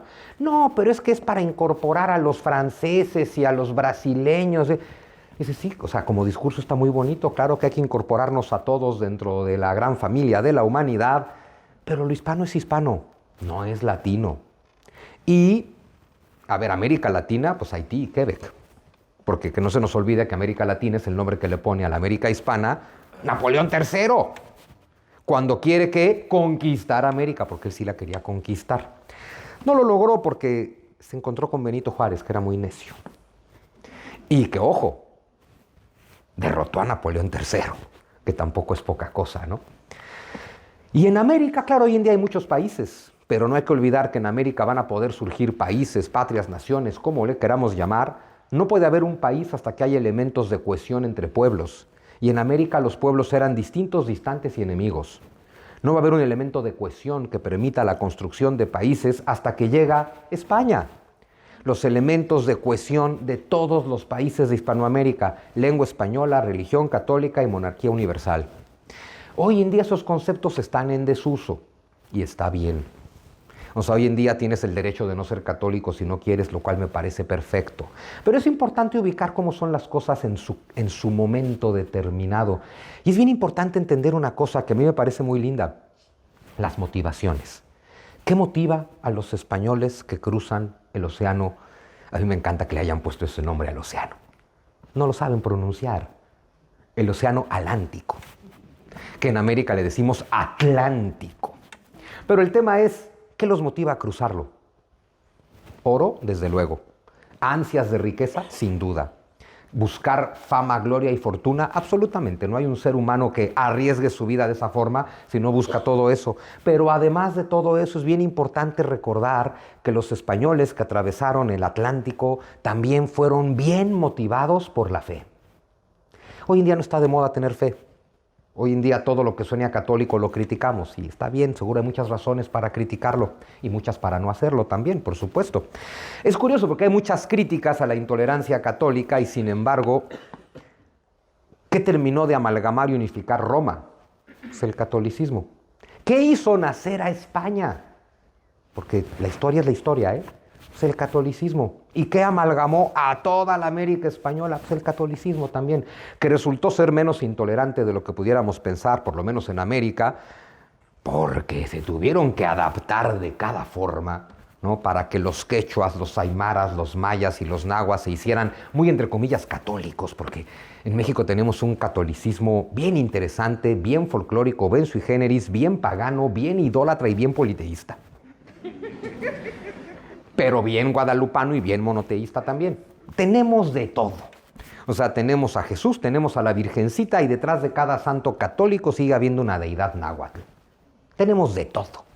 En nuestra Catedral Metropolitana de la Ciudad de México, que me encanta decirle el templo de todos los dioses, porque de verdad, ahí sigue Quetzalcóatl, ahí está de todo. Esa es la maravilla que tiene América. Es una hispanidad muy folclórica, muy mestiza. Pero bueno, nos unificó la lengua, como nos unificó en su momento la religión. Hoy en día ya no, porque ya no unifica la religión, hoy en día divide bastante. Y sin embargo, todas las costumbres folclóricas más lindas que más apreciamos todos los hispanoamericanos tienen que ver con la religión. Todas. Las procesiones, el Día de Muertos. Yo sé que aquí también festejan más o menos el día, tienen que ver un día el Día de Muertos en México. Es un Día de Muertos que no festejaríamos si España no hubiera llegado, porque es el Día de los Fieles Difuntos, y se ponen altares a nuestros muertitos, y se pone un altar de 3 pisos que representa cómo el Hijo a través del Espíritu llega al Padre, y todo lo demás. Pero la cantidad de elementos paganos, folclóricos, coloridos que tiene el Día de Muertos en México es una joya. Y esa es la joya del mestizaje. Insisto, América se llevó muchísimo en este intercambio, porque América tomó muchísimo de España. Y España de América solo tomó alimentos. De verdad que nos fue muy bien, al final nos fue muy bien a todos. Pero bueno, para ir concluyendo, porque me pusieron un límite. Bueno, es que si no, yo puedo seguir hablando, pues, ¿qué les puedo decir? Pero parece que cierran el auditorio. Y pues como no es mío, pues ¿qué le vamos a hacer, no? Pero bueno, a ver, ¿a quién no le gustaría sentirse orgulloso de su país? Pues creo que es fundamental sentirte orgulloso del colectivo al que perteneces, pero no podemos estar orgullosos de lo que somos si despreciamos el pasado que nos hizo ser lo que somos. En México me gusta mucho contarle a la gente, a ver, hay que ubicarnos. Cuando te dicen, sí, pero ojalá no hubieran llegado. O sea, todo lo que dices, todo está muy bien, sí, España dejó todo, pero ojalá no hubieran llegado los españoles. Y dices, bueno, es que solo existe un México, les digo en México, ¿no? Solo existe un México al que puedes amar, el único que existe. Y el único México que existe, único al que puedes amar y único con el que puedes trabajar para salir adelante, es resultado de que sí pasó todo lo que pasó. Es resultado de que sí llegó Colón, de que sí llegó Cortés y de que todo fue exactamente como fue. Decir amo a México, pero ojalá no hubieran llegado los españoles, es una psicosis tremenda. Porque es como decirte, amo al México de mi imaginación. Amo profundamente un producto de mi imaginación. Amo el México que existiría si toda la historia hubiera sido distinta. Es como si yo les dijera, miren, yo, Juan Miguel Zunzunegui, estoy bien orgulloso de mí mismo, estoy bien contento de la persona que soy, nada más me hubiera gustado tener padres diferentes. Y dices, bueno, pues lo mismo pasa, ¿no? Y claro, traído de este lado del océano hay que entender que España se termina de consolidar porque llega a América. Y tampoco se pueden contar una historia que les haga sentir culpa sobre eso. Por eso les quise poner todo lo que se construyó en América. Insisto, si todo hubiera sido perfecto no hubiera caído el imperio. Aunque los imperios caen. Y el imperio español cae por muchas razones. Cae por la invasión de Napoleón a España. Cae porque los ingleses logran calentarle mucho la cabeza a algunos criollos hispanoamericanos como Francisco de Miranda, Simón Bolívar, Servando Teresa de Mier y demás. Y aún así, seguramente algo no estaba saliendo bien, porque al final hubo gente suficiente dispuesta a decir, se acabó, nos separamos de España. Entendiendo que no son guerras de independencia, lo que hubo en el siglo XIX fue una guerra de secesión, porque no hay colonias independizándose de su metrópoli, hay un imperio fragmentándose en pedazos. Hoy en día eso puede parecer confuso, porque uno de esos pedazos se llamó México, y otro se llamó Perú, y otro Venezuela, y uno de esos pedazos se siguió llamando España. Y entonces hoy podríamos pensar, claro, esa España nos tenía conquistados a todos. No, todo era España y nos separamos. Y también se vale. Se vale que en algún momento digas, bueno, ya estuvo bueno, ya me quiero mandar solo. Agustín de Iturbide en México definió la independencia como un proceso muy lindo, decía en su plan de paz y libertad. Claro, no fue lo que se impuso en la mentalidad mexicana, pero básicamente lo que decía Iturbide es, durante 300 años España construyó América. 300 años después, dado que ahora la rama es igual al tronco y que hay muchos daños derivados de lo lejos que está el centro, es momento de independizarnos. Pero hay que separar el nudo sin romperlo. Eso es lo que decía Iturbide. Cada quien por su cuenta, pero seguimos siendo amigos, ¿no? Y más que seguimos siendo amigos es que seguimos siendo familia. O sea, ¿qué pasa en Norteamérica? Los colonos británicos se independizan, sí, se separan de su monarca y se separan de su imperio, pero no se separan de su pasado. Nunca dijeron, ¡ay, a partir de ahora ya no somos ingleses! Esa es la tragedia que pasa en la América hispana, es corto con España, va, corto con Fernando VII, pues ¿quién no? Bueno, no sé por qué aquí le decían el deseado, bueno, pues lo que es que te falte algo, pero el deseado. Y luego pasar del deseado al felón, mira que... Pero bueno, ni hablar. Vamos a separarnos de España, bien. Vamos a separarnos de Fernando VII, bien. Pero no puedes separarte de tu pasado. Vamos a separarnos de España y su monarquía y su monarca, pero no podemos pretender que no somos lo que somos. Y esa es la tragedia que pretendemos en América. Pretendemos que no somos lo que somos. La gran pregunta, de hecho quien se llevó mi libro de Hernán Cortés prácticamente empieza con esta pregunta. hecha para los mexicanos, pero que funciona aquí también. ¿Quién nos enseñó a odiarnos tanto a nosotros mismos? No les voy a decir nombres, pero viven en una isla. ¿Quién nos enseñó a odiarnos tanto a nosotros mismos con unas versiones tan terribles acerca de nosotros mismos? Y aquí sí, ya no hay ustedes y nosotros, es nosotros mismos. ¿Quién nos enseñó estas versiones? Pero lo peor, ¿en qué momento decidimos comprarnos versiones de la historia que nos permitan odiarnos tanto?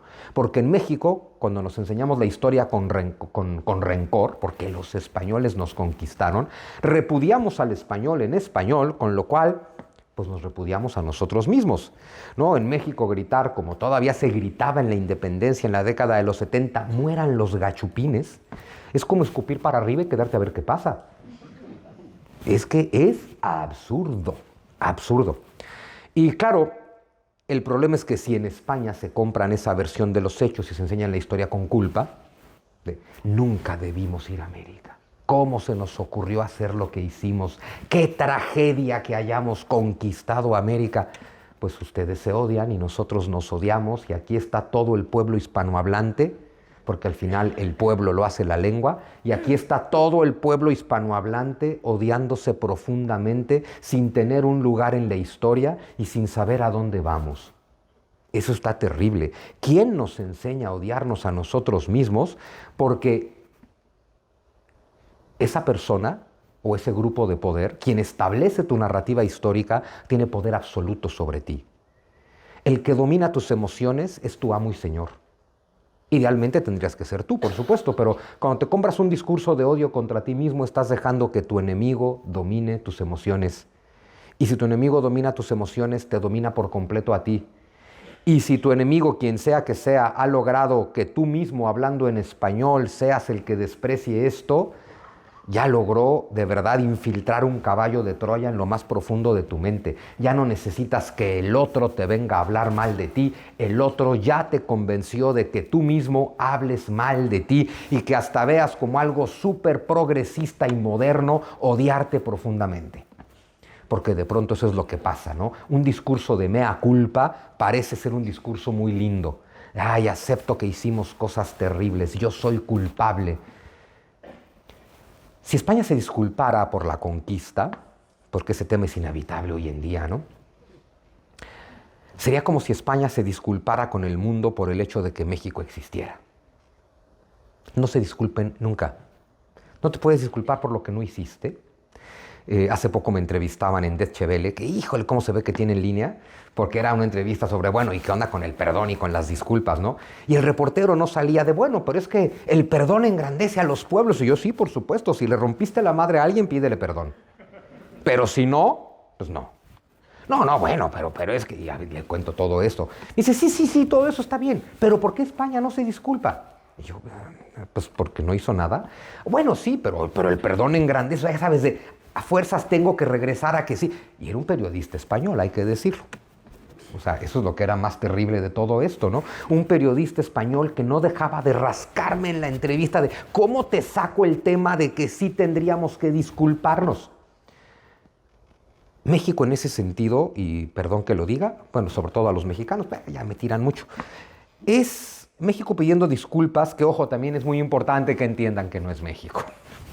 Porque también me preguntaba un periodista hace rato, bueno, y el actual conflicto que tiene México con España, le digo, párale ahí, México no tiene ningún conflicto con España. Los mexicanos no tienen ningún conflicto con España. Tenemos un gobierno que tiene un conflicto con España. Es una historia bien diferente. De hecho, tenemos un gobierno que no es que tenga un conflicto con España, sino una causa ideológica de generar mucho conflicto. Y lo malo es que tienen algo parecido de este lado y dice, perfecto, vamos a comprar ese conflicto. Es como el adolescente que le dice a sus padres, yo no te pedí nacer, así es que discúlpate conmigo. Bueno, pues más o menos. Si España se disculpa con México, es como si España pidiera perdón por el simple hecho de que México exista. Solo quiero concluir diciendo una cosa, bueno, con lo que empecé esta plática. Juntos fuimos imperio, porque era un solo imperio, porque era un solo país, porque somos un solo pueblo, porque hablamos la misma lengua, porque entendemos el mundo en el mismo código, tenemos los mismos valores, tenemos las mismas ideas. Lo decía en la primera plática aquí mismo. que seguro también estarán hartos, así como de que les digan que, España, que Europa empieza en los Pirineos, pero véanlo como algo bueno, porque ahí empieza la hispanidad, que seguro también les han dicho hasta el cansancio que los españoles trabajan menos que el resto de los europeos. ¿A que sí? No, es que desde las 5 ya están echando cañas, lo cual es verdad. Y eso solamente nos deja una cosa muy clara, quiere decir que trabajando hasta las 5 les alcanza para las cañas. Y quiere decir que hay cosas que consideran más importantes en la vida que el trabajo. Y no que no sean trabajadores, porque tienen que saber que sí lo son, porque los mexicanos también lo somos. Pero qué bonito que haya cosas que nos gusten más que el trabajo. Qué bonito que nos guste más la alegría, la solidaridad, la fiesta, disfrutar la vida. Es curioso, ¿no? Estás estudiando en el extranjero y de pronto dices, claro, mira, esa mesa, esos dos de esa mesa, esos son franceses. Mira, esos dos de esa mesa, esos son alemanes. Mira, esos 3 de esa mesa, esos son ingleses. Esos 24 de allá son hispanoamericanos. O sea, esos 24 en la misma mesa, gritando y cantando y en pleno jolgorio. ¿Aquí conocen la palabra jolgorio? Qué bueno. Dices, sí, esos son nuestros. Nos gusta disfrutar la vida. Estoy seguro que lo tenemos en la raíz. Y bueno, lo empecé diciendo, también en la raíz, en la lengua, que es la genética cultural, estoy seguro que ahí es donde tenemos la solidaridad. Y ahí es donde los pueblos somos absolutamente superiores a los gobiernos. Juntos fuimos imperio y por separado nadie ha logrado nada. Porque dijeras, bueno, rompimos con España y a partir de entonces, qué bien nos va a todos los países hispanoamericanos. Dices, pues sí, qué bueno que nos rompimos con España. Se ve que ellos son los que no sabían cómo hacer las cosas. Pero el tema es que a ningún país de la América hispana le ha ido bien después. Y a España tampoco. ¿Nunca se han sentido que como que entran por la puerta de atrás a la Unión Europea? Porque en Europa como que así los quieren tratar a veces, ¿no? Como que, bueno, y España. Y claro, porque España está entre dos mundos. Claro que España pertenece a Europa, pero España pues es la madre o el padre de una civilización propia. Hay que recuperar la civilización propia. Juntos fuimos imperio, por separado nadie ha logrado nada, pero 550 millones de seres humanos que compartimos lengua y códigos culturales somos una civilización con valores, con ideas, con ética, con moral, con un concepto sobre el mundo y la vida. No hay bloque en este mundo que tenga mayor capacidad de construir futuro que nosotros. Se los dije al principio y con esto quiero terminar. No se trata de recuperar el pasado. Juntos fuimos imperio, el imperio cayó, el imperio es de otras épocas, de otros tiempos. No queremos recuperar el pasado, no queremos Dios, patria y fueros, por piedad no. Pero hay que construir el futuro. Todos los seres humanos tenemos que construir el futuro y nadie tiene mayor futuro que construir que nosotros. 550 millones de personas en 3 continentes, hablando la misma lengua y compartiéndolo absolutamente todo, con los recursos que tenemos, con la gente que somos, con los valores que tenemos. Tenemos todo para construir el futuro. Tenemos que pensar cómo, porque se ve muy difícil. De momento no hay forma de lograr una unión en la hispanidad. Lo bonito es que no hay discurso de odio que pueda contra la más elemental de las verdades. Tu lengua es tu patria es tu lengua y tu lengua es tu pueblo. Es imposible que nos terminen de convencer de que no somos lo mismo. Juntos fuimos imperio en el pasado y en el futuro, juntos, de diferente forma, y tendremos que buscar cómo. Claro, a través de integración cultural, económica, política, etc. Es impresionante que un continente chiquito que habla 27 idiomas pueda ser una unión, ¿no?, europea, a pesar de que en serio no se entienden entre ustedes. Y que 20 países que hablamos la misma lengua no podamos entendernos entre nosotros porque nos han convencido de que no somos lo mismo. Sin importar lo que pase, somos y seguiremos siendo un mismo pueblo. Y en el fondo, siempre seremos un mismo país. Empieza en los Pirineos, en la España europea, cruza todo el océano y llega hasta la España americana, porque hay 2 Españas. Como les decía, el padre, España, riega su semilla por toda América y en cada América todo es distinto. En cada rincón de América todo es distinto. Hay un montón de Españas folclóricas, mestizas y llenas de todo tipo de cultura, desperdigadas del otro lado del mundo. Les invito a conocer América y a que volvamos a ser lo que siempre hemos sido, un solo pueblo. Gracias.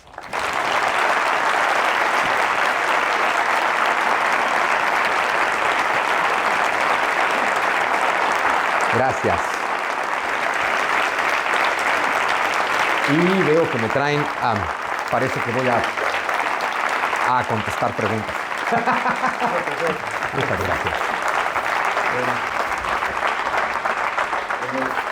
He disfrutado de una excelente conferencia del profesor Zunzunegui. Hemos consumido casi todo el tiempo que tenemos para este evento, pero saben que en la Fundación siempre hay un momento para ustedes. Disponemos de muy poco tiempo, entonces si está de acuerdo el profesor, vamos a seleccionar las 3 primeras personas que levanten la mano para que formulen esas preguntas perdonen que no veo con el foco de delante. Yo tampoco veo, pero hay una ahí enfrente de nosotros levantada. Sí, ya la ve. Ahí hay una. Perdón, aquí segunda y tercera en este flanco. Ahí, sí. ¿No? Ahí está. Ya tenemos las 3 preguntas. Es una pena no poder extenderlos más, pero gracias por ese buen humor tan inteligente con el que nos ha explicado el profesor. Primera pregunta, por favor. Bueno, primero que nada, soy tlaxcalteca, orgullosamente tlaxcalteca. Wow, ¿dónde estás? No te veo. Y vivo en Cholula, estudio en Cholula, entonces mi pregunta va en ese sentido. Yo crecí escuchando todos estos relatos de la conquista, todo esto que escuché esta hora, y estoy convencido de que gran parte de lo que he escuchado no es como me lo han contado, y yo sé, aparte de que soy fan y sigo todos sus videos, por eso estoy aquí. Sí tengo una pregunta. En Cholula, para quien no sepa, hay una pirámide que está enterrada, que tiene una montaña de tierra encima, y en la punta de esa montaña hay una catedral, bueno, una iglesia. Una iglesia. No sé bien el nombre específico, pero hay una construcción católica encima de la pirámide que pertenecía a los cholultecas. Entonces, este relato de que vinieron y se apropiaron de lo nuestro, se respalda en eso, ¿no? En esa imagen de una iglesia encima de una pirámide cholulteca. Entonces, ¿cuál es lo que hay detrás de eso? Eso es bien interesante, mira. Es que efectivamente, ahí lo pueden buscar en internet, ¿no? Gran Pirámide de Cholula. Es una pirámide que tiene 450 metros por lado en la base. Es la pirámide, hablando de masa, la más grande del mundo, no de altura. Y efectivamente está debajo de hoy en día es una montaña y solo está excavada una parte. Y ahí se ve perfectamente la pirámide. Es importante recordar varias cosas. Número 1, cuando llegaron los españoles, esa pirámide ya estaba enterrada. Es decir, ya no era un templo. Ojo, la pirámide de Cholula, que nadie sabe desde cuándo está. Cholula fue habitada por diferentes pueblos que luego colapsaba la civilización, abandonaban la ciudad y de pronto alguien, cuando veía esa pirámide, se establecía ahí. Una tradición mesoamericana es construir templo sobre el templo. De hecho, el templo mayor de los mexicas en la Ciudad de México fue excavado y está claro que tiene 4 etapas constructivas. Es decir, hacen pirámide y luego, en algún momento, y sin que yo tenga muy claro por qué, se cubre y se construye otra y luego se cubre y así se va agrandando el templo, ¿no? Y eso es bien común en toda Mesoamérica, construir sobre el templo. En Cholula pasó lo mismo, solo cambió la forma del templo. O sea, por un lado, cuando llegaron los españoles ya es una pirámide enterrada, pero por otro lado, ¿quién construyó la ermita de la Virgen de los Remedios, que es lo que está en la cima de la Gran Pirámide de Cholula? Tlaxcaltecas. Es decir, hicieron lo que siempre habían hecho, construyeron el templo sobre el templo. Se ve muy aparatoso porque el templo que quedó hasta arriba hoy en día pues tiene una forma completamente distinta a la del templo original. Pero es la misma tradición, es construir el templo encima del templo, solo que es el templo de la nueva religión con el nuevo Dios, pero sigue siendo algo que hicieron los tlaxcaltecas. Y solo terminar con una reflexión muy simple. Cuando cayó Tenochtitlan y se empieza a establecer la cultura española o hispana, empiezan a desmontar pirámides para hacer templos. ¿Por qué? Porque hace falta piedra, y pues ahí está la piedra, y todos están cambiando de religión, están en este proceso bastante interesante, y construyen con las piedras de los templos que ya existen. Es decir, que después de la llamada conquista, los propios pueblos locales empezaron a destruir estos basamentos piramidales para hacer templos católicos. Pero en el siglo XIX, cuando viene la independencia, nadie se dedicó a desmontar templos católicos para reconstruir pirámides. ¿Por qué? Porque todos estaban contentos con su religión, ¿no? Pero yo creo que es eso, sigue siendo un templo sobre el templo, lo mismo que ya se hacía, solo que es más aparatoso, porque El templo que está hoy encima es de otra religión y es diferente. Y por otro lado, sigue siendo, eso sí que lo es, la victoria de una cultura sobre otra. Eso también está claro. Sí hay un proceso, lo dije al principio, una civilización cae y una civilización nace. Lo que es terrible es que lamentemos tanto que una civilización que no es la nuestra haya caído y que haya nacido la nuestra. Porque al final lo que surge tras la caída de Tenochtitlan, pues somos los mexicanos. Gracias. Y quizás formulamos también Buenas la tardes. tercera pregunta. Sí, ¿Se me oye bien? Sí. sí, perfecto. Primero, muchas gracias por acordarse de Valencia, doctor, porque yo soy valenciano, lo mismo que mi mujer, y estamos bastante afectados por lo que ha pasado. Iré al grano. Una de sus últimas traspas, me resisto a llamarlo slides, decía: ¿quién establece tu narrativa histórica? Yo tengo la respuesta muy clara. Es el mundo anglosajón, a través de tu industria audiovisual. ¿A qué atribuye usted que no haya, con un mercado potencial de 600 millones de clientes, una industria en español que cuente nuestra historia en lugar de dejar que nos la cuenten otros? Bueno, que conste que yo dije que vivían en una isla, sí les di la pista. Pero efectivamente, la versión que nos contamos de la historia es una versión anglosajona, que obviamente no es favorable a nosotros. Yo creo que la razón por la que no se desarrolla, la industria cultural lo determina todo. O sea, a través de las películas, de los libros, de los videojuegos, se establece lo que la gente piensa mucho más que con los sistemas educativos. Yo creo que la situación es que, España tiene una gran tradición universitaria y tal vez nos quedamos mucho con el tema de en las universidades es donde se transmite la cultura. Y los anglosajones, primero los británicos, pero sobre todo los norteamericanos, que son unos genios de esto, entendieron el valor de la industria cultural y de la industria del entretenimiento como un factor que crea cultura.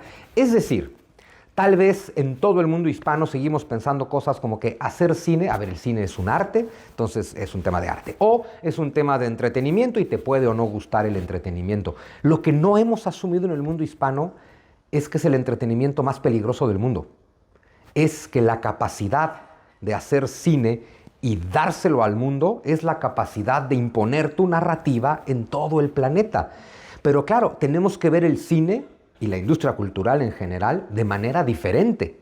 Tendríamos que entender que no es por hacer cultura y no es por hacer entretenimiento, es por imponer una versión histórica.